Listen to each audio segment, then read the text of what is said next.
الحمد لله نحمده ونستعينه ونستغفره ونعوذ بالله من شرور أنفسنا وسيئات أعمالنا من يهده الله فلا مضل له ومن يضلله فلا هادي له أشهد أن لا إله إلا الله وحده لا شريك له وأشهد أن محمدا عبده ورسوله يا أيها الذين آمنوا اتقوا الله حق تقاته ولا تموتن إلا وأنتم مسلمون أما بعد فإن أصدق الحديث كتاب الله وخير الهدي هدي النبي صلى الله عليه وسلم وشر الأمور محدثاتها وكل محدثة بدعة وكل بدعة ضلالة وكل ضلالة في النار. Lavdërimet më të sinqerta i takojnë vetëm Allahut të Madhërisëm. Vetëm atë falenderojmë dhe vetëm prej tij ndihmë e falje kërkojmë.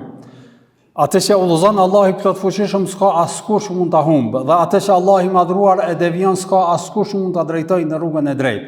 Dëshmoj e deklaroj se nuk ka asnjë Zot që meriton të adhurohet me të drejtë, përveç Allahut, i cili është një i vetëm, nuk ka ortak.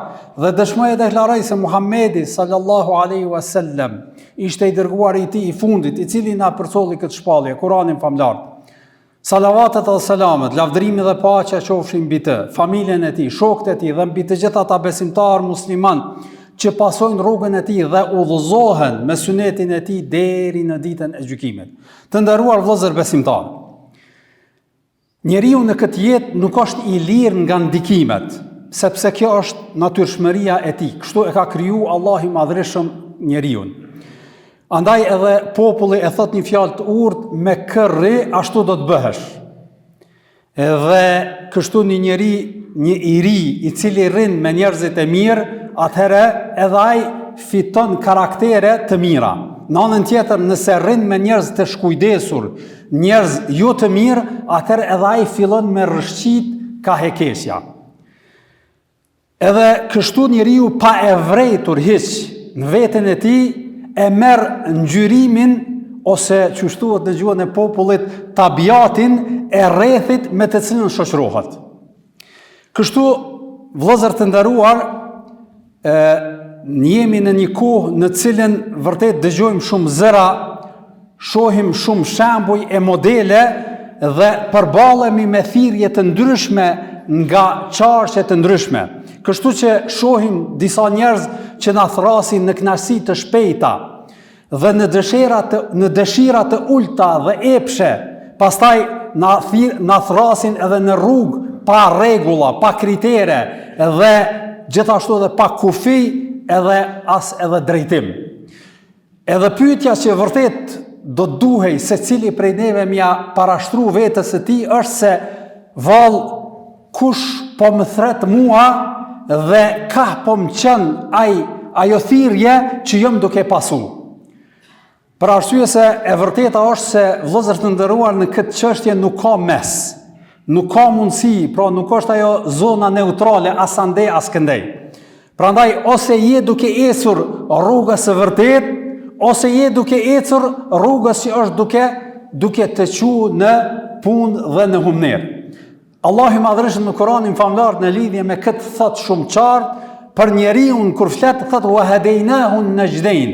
Në surën Al-Balad ajeti 10 po thot Allahu i Madhërisëm dhe ne njeriu i treguam atij dy rrugë. I ofruam atina dy rrugë. Pra në dispozicion i ka njeriu dy rrugë që përmi zgjedh ato. Dhe kështu i ka dhënë mendjen me kuptu, zemrën për me ndi dhe gjithashtu ja ka dhënë edhe të drejten e zgjedhjes. Nuk e ka imponu dhe nuk e ka detyru në zgjedhjen e rrugës që ai dëshiron me e trasu. Prandaj edhe për këtë shkak, në këtë kontekst pikrisht Allahu i Madhërisëm e përmbledh edhe në një ajet tjetër që qartë e definon këtë që e tham pak më herët. Thot Zoti i Madhërisëm në surën Al-Baqara ajeti 221 kështu: Ulaika yad'una ila an-nari wallahu yad'u ila al-jannati wal maghfirati bi idhni. Përkthimi, pra po thot Zoti i Madhërisëm, ata të tjerët thrasin për në zjarr, ndërsa Allahu thret për në xhennet dhe për falje me lejen e tij. Kështu në formë qartë e tregon Zoti i Madhreshëm, na e sqaron neve se janë dy thirrje. Në dispozicion janë dy thirrje. Thirrja e parë është thirrja njerëzve të ndryshëm, armiqësve të tu në fakt, që ti mundesh me i kuptu se ata janë miq të tu dhe ta dojnë të mirën, por ata janë duke të orientu ka heqesja dhe ka humnera. Prandaj, thirrja e tyre për në zjarr mund të karakterizohet me zbukurim edhe me jeshim, por në fund ajo do të shkatroj ty. Mund të jap kënaqësi të shpejt, por pasojat do të jenë shumë të rënda dhe afatgjate. Mund të bëjnë ty që ti të ndihesh i lirë edhe pa kufi, por në realitet ato të ardhmen do të lidhin më shumë dhe do të bëjnë që ti vuash pasojat e atij kufiri të cilën ti e ke pretendu. Prandaj, kjo është thirrja e atyre njerëzve të cilët të thrasin në humner, dhe thirrja e Zotit Madhreshëm që është e qetë, nuk është e pastër dhe e kuptueshme edhe e qëndrueshme. Nuk ka në të zbukurim, nuk ka në të hieshim, por është e tëra, është do thotë që tregon që kjo është rruga e drejtë që ti duhesh me e trasu, dhe kjo rrugë të çon drejt suksesit dhe mirësisë së përjetshme në botën tjetër. Allahu i Madhreshëm, dëgjoni vëllezër të nderuar, në këtë ajet po thotë wallahu yad'u ila al-jannati wal maghfirati bi idhni. Përkthimi, po thot Allahu i Madhreshëm, ndërsa Zoti, pra njëherë po i përmend ata njerëz që thrasin në zjarr të xhenemit, po thot ndërsa Allahu të thret në xhennet dhe në falje me lejen e tij. Pra, po e shohim se si Zoti i Madhreshëm është interesant nëse meditojmë rreth këtij formulimi. Po thot Allahu të thret në xhennet dhe në falje. Pra, pse nuk ka thonë Zoti i Madhreshëm Allahu të thret në falje, pastaj në xhennet, por e ka përmend në xhennet dhe në falje, që falja vjen si rezultat i synimit ton, të zgjedhjes tane të rrugës, për arsye se në këtë rrugë askush, prej askujt nuk kërkohet të jetë perfekt. Për arsye se njeriu pjesë e natyrshmërisë së tij është që është i gabueshëm, gabon, mëkaton. Prandaj nëse ti zgjedh rrugën e xhenetit dhe fillon me trasu atë, dhe ka mundësi në një rrethan apo tjetër me bën ndonjë mëkat, me bën ndonjë devijim, me bën ndonjë veprim jo të mirë, megjithatë Allahu i Madhreshëm të ka plën ty me falje për shkak të zgjedhjes të cilën e ke bërë ti për rrugën e Zotit Madhreshëm. Prandaj, vërtet, kjo formë formulimi të këtij ajeti, Allahu i Madhreshëm po të sqaron edhe po ta bën me dije shumë qartë se nuk po thot prej teje bëhu i pastër, i pa perfekt, i pa gabueshëm, pastaj do të shkosh në xhenet, po jo, po thot ti trasoje këtë rrugë, zgjidhe këtë rrugë, dhe edhe nëse ke ndonjë kusur, ndonjë mëkat, Allahu i Madhreshëm do të kaploj me faljen e tij. Pastaj vazhdimi i ajetit gjithashtu është i rëndësishëm, vëllezër të nderuar, për arsye se këtu kuptojmë që tek shumica njerëzve nuk është mungesa e thirrjes, por është një problem tjetër. Po thot Allahu i Madhreshëm wa yubayyinu ayatihi lin-nasi la'allahum yatadhakkarun. Përkthimi, vazhdimi i ajetit po thot, ai i sqaron argumentet e tij njerëzve që ata të përkujtohen. Me një fjalë, udhëzimi, sqarimi është i detajzuar, është i sqaruar njerëzve në përgjithësi. Prandaj edhe Allahu i Madhreshëm ka dërguar pejgamber, ka shpall libra, pastaj edhe i ka udhëzuar njerëzimin me këto shpallje dhe me këto libra dhe me këta pejgamber, dhe këto nuk ka asnjë situatë me thonë që jam i hutum, nuk po di çka me bë, për arsye se këto gjëra janë të sqaruara në mënyrën dhe formën më të mirë në librin e Zotit Madhreshëm dhe në sqarimet që i ka bë pejgamberi sallallahu alaihi wasallam. Prandaj, që tham pak më herët, nuk është problemi tek kuptimi dhe tek sqarimi, por problemi është ajo që vjen pas kësaj. Cila vjen pas kësaj? Zgjedhja dhe trasimi asaj rrugë të vërtet të cilën na ka sqaruar Allahu i Madhreshëm në Kur'anin famlar. Prandaj, edhe pejgamberi sallallahu alaihi wasallam dëgjoni thot me një hadith të saktë, të cilën e përcjell Buhariu në koleksionin e tij, thot kullu ummati yadkhuluna al-jannata illa man aba. Përkthimi, po thot pejgamberi sallallahu alaihi wasallam, çdo pjesëtar, çdo njeri i umetit tim do të hyjë në xhenet përveç atij që refuzon. Domthon përveç atij që refuzon. Prandaj edhe sahabët janë hutu nga ky formulim i pejgamberit sallallahu alajhi wasallam. Çdo njeri prej umetit tim ka me hyrë në xhenet përveç atij që refuzon. Pra kush mundet me refuzu hyrjen në xhenet? Prandaj edhe i than pejgamberit sallallahu alajhi wasallam, o i dërguar i Zotit, kush është ai që mundet me refuzu hyrjen në xhenet? Kush është ai më thonë që s'po du me hyrë në xhenet? Prandaj edhe pejgamberi sallallahu alaihi wasallam e sqaron qartë, thot men ata'ani dakhala al-janna wa man 'asani faqad aba. Përkthimi, po thot pejgamberi sallallahu alaihi wasallam, kush më pason mua, ai ka më u fut në xhenet. Kurse kush më kundërshton mua, pra nuk pason këtë rrugë, atëherë ai veç se ka refuzu futjen në xhenet. Dhe këtu po kuptojmë që nuk është realiteti te kuptimi i udhëzimit, po realiteti është tek trasimi dhe zgjedhja e kësaj rruge në raport me rrugë tjera që janë joshëse dhe që i ka në dispozicion njeriu në jetën e tij të përditshme. Prandaj edhe pejgamberi sallallahu alajhi wasallam bëhet kush më kundërshton mua, ai ka refuzuar, s'ka dashur me u fut edhe me qenë prej xhenetlive. Shembull më konkret në lidhje me këtë e bëhet edhe në një sqarim tjetër, në një hadith tjetër që gjithashtu e shënon Buhariu në koleksionin e tij. Hadithi është pak më i gjatë, unë do ta formuloj pak më shkurt, mos më marr kohë, se pejgamberi sallallahu alajhi wasallam me një rast ka qenë në gjumë, vëllezër të nderuar, dhe i kanë ardhur melaçet në ëndër. Një grup i melaçeve kanë ardhur në ëndër te pejgamberi sallallahu alajhi wasallam. Edhe disa prej tyre, pra tash po flasin melaçet në mes veti, edhe po thonë që pejgamberi sallallahu alajhi wasallam është në gjumë, nuk kupton. Pra është duke fjetur, dhe të tjerët, melaçet tjera ju përgjigjen atyre, thonë syri i tij flan, por zemra e tij është e zgjuar. Me një fjalë, pejgamberi sallallahu alajhi wasallam nuk është si njerëzit tjerë, vëllezër të nderuar. Ai edhe nëse pushon trupi i tij, zemra e tij gjithmonë është në përkushtim dhe në përmendjen e Allahut të Madhërisëm dhe e ka lidhje në shpirtërore me krijuesin e tij. Me një fjalë, gjumi i tij është gjumi i trupit, jo gjumi i vetdijes shpirtërore. Prandaj edhe i thonë që ai flan, mi po zemra e tij nuk flan.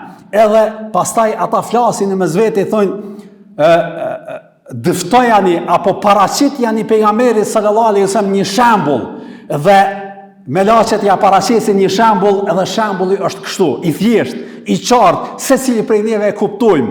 Edhe shembulli është kështu, vëllezër të nderuar, thotë një njeri i cili ka ndërtuar një shtëpi. Një njeri që ka ndërtuar një shtëpi e ka zbukuruar atë dhe i thret njerëzit në gosti, e bën një gosti të madhe, edhe e dërgon një lajmëtar mi thirr njerëzit me prezantu në atë gosti. Edhe kush i përgjigje thirrjes së këtij lajmëtari, këtij thirrsi, ata shkojnë edhe i gëzohen atyre të mirave të cilat i ka qitë në gostinë e tij ky njeri. E ata të cilët nuk i përgjigjen, ata mbesin pa këto të mira edhe pa këto begati. Dhe ky është shembulli. Me një fjalë, ta marrë shumë thjesht, ndoshta na ka ndodhur edhe neve në raste ndryshme, nëse dikush ka organizuar një ndaj, edhe na ka thirrë të gjithëve, edhe dikush nga shpërfillja ka pritur me shku, edhe nuk ka shku. E mas disa ditëve dëgjon që kur e dëgjon tjetrin që o ka ndajën e filanit dhe ka qenë një ndajë mirë, ushqim mirë, muhabet mirë, çka na mbetet me rak pse s'kemi shku. Po prap mangësia është tek ne pse ne nuk i kemi përgjigj, jo pse ai nuk na ka thirrë neve. Pra arsye se thirrja ka qenë edhe për ne. Pra ky është shembulli që e paraqesin melaçet para pejgamberit sallallahu alaihi wasallam. Pastaj e bëjnë gjithashtu edhe komentimin kësaj ngjarje, edhe këtij shembulli, edhe thonë se vërtet kush i përgjigjet thirrjes përfiton dhe kush nuk i përgjigjet thirrjes, ai është humbsi për veten e tij. Dhe sqarimi i tyre ishte se vërtet shtëpia është xheneti. Gostia është begatia Allahut madhreshëm për ata njerëz të cilët do t'jenë xhenetli dhe begatia që Allah madhreshëm ka përgatitur për xhenetli. Thirrsi kush është? Është Muhamedi sallallahu alaihi wasallam, i dërguari jon, i cili ka dalë hapur edhe gjithmonë na ka sqaruar dhe na ka treguar këtë thirrje që është prezente për secilin prej neve, pa përjashtim.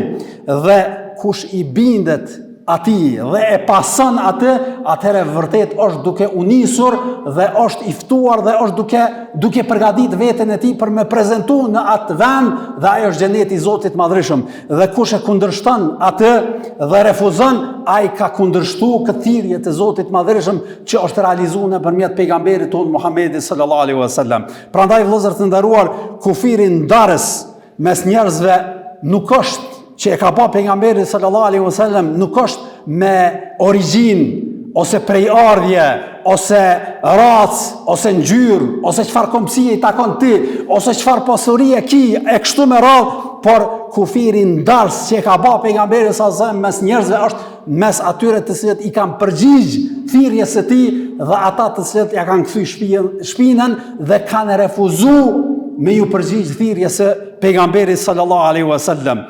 Dhe kur thot Allahu i madhreshëm wallahu yad'u ila al-jannati wal maghfira, kjo pra nuk është një thirrje Allahu thret në xhennet dhe në falje, nuk është një thirrje e teorike, po është një thirrje praktike që ty po të drejtohet Allahu i madhreshëm që nëse don ti me kam prej atyre që do të jenë banor të xhennetit, atëherë adresa është pejgamberi jon Muhamedi sallallahu alaihi wasallam dhe ato mësime të cilat ai na i ka sqaruar dhe na i ka detajzuar që ne të ecim rrugës së tij. Prandaj asnjëri prej neve nuk jemi spektator, nuk jemi domthonë shikues që të shikojmë tjerët çfarë po bëjmë, por secili prej neve jemi pjesëmarrës në këtë zgjedhje që do ta bëjmë.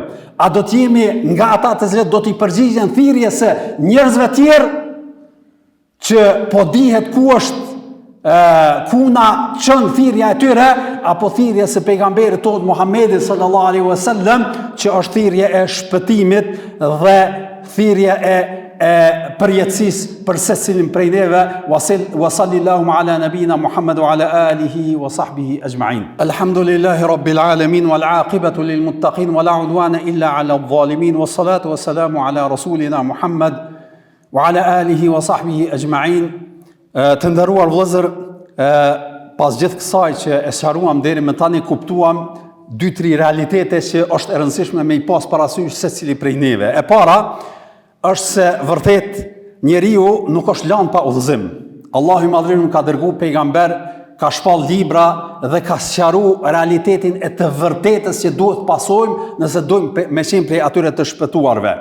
Dhe gjithashtu e kuptojmë nga ato që i tham deri më tani që vërtet Allahu kur thret në xhennet nuk kërkon prej neve me qenë perfekt për çdo sen, por e jona është që ne me zgjedh rrugën e vërtet, edhe me mundu me mri në atë destinacion, edhe nëse kemi diçka kusure, Allahu i madhreshëm na ka plon me faljen e tij të përhershme. Pastaj gjithashtu edhe ne ka bërë qartë pejgamberi sallallahu alaihi wasallam që rruga e vetme që njeriu me arrit suksesin është me u përgjigj thirrjes që e ka realizuar pejgamberi sallallahu alaihi wasallam, edhe na ka sqaruar neve në praktikisht, dhe vërtet dera e vërtet apo dera e vetme në përmes të cilës do të futemi në xhennet është që të pasojmë këtë thirrje të pejgamberit tonë Muhamedit sallallahu alaihi wasallam. Dhe në fund ajo që na mbetet për secilin prej neve nuk është diçka shumë e rëndë, por është një pyetje e thjeshtë që ndoshta secili prej neve duhet m'ia bë vetes vet vërtet kur të na mbyllet libri i jetës tonë. Atëherë çka mundemi me thonë na? A i kemi thonë po thirrjes së njerëzve të cilët na shpinë në humner, apo i kemi thonë po thirrjes së Zotit madhreshëm e cila na shpije në xhenetet e larta tek ai? Lusim Allahun e madhreshëm me na bën nga ata të cilët vërtet i përgjigjen thirrjes së Zotit të plotfuqishëm, edhe nuk na lejon të mashtrohemi nga thirrjet joshjet dhe tundimet e ndryshme në këtë dynja që i kemi para vetës dhe na paraqiten nga njerëz dhe qarqet e ndryshme, edhe lutim Allahun e Madhërisht me na drejtu në rrugën e drejtë dhe me na përfshi me rahmetin e tij. وآخر دعوانا أن الحمد لله رب العالمين. أعوذ بالله السميع العليم من الشيطان الرجيم. إن الله وملائكته يصلون على النبي يا أيها الذين آمنوا صلوا عليه وسلموا تسليما. اللهم صل على محمد وعلى آل محمد كما صليت على إبراهيم وعلى آل إبراهيم إنك في العالمين حميد مجيد. اللهم بارك على محمد وعلى آل محمد كما باركت على إبراهيم وعلى آل إبراهيم إنك في العالمين حميد مجيد. أعوذ بالله السميع العليم من الشيطان الرجيم. إن الله يأمر بالعدل والإحسان وإيتاء ذي القربى وينهى عن الفحشاء والمنكر والبغي يعظكم لعلكم تذكرون.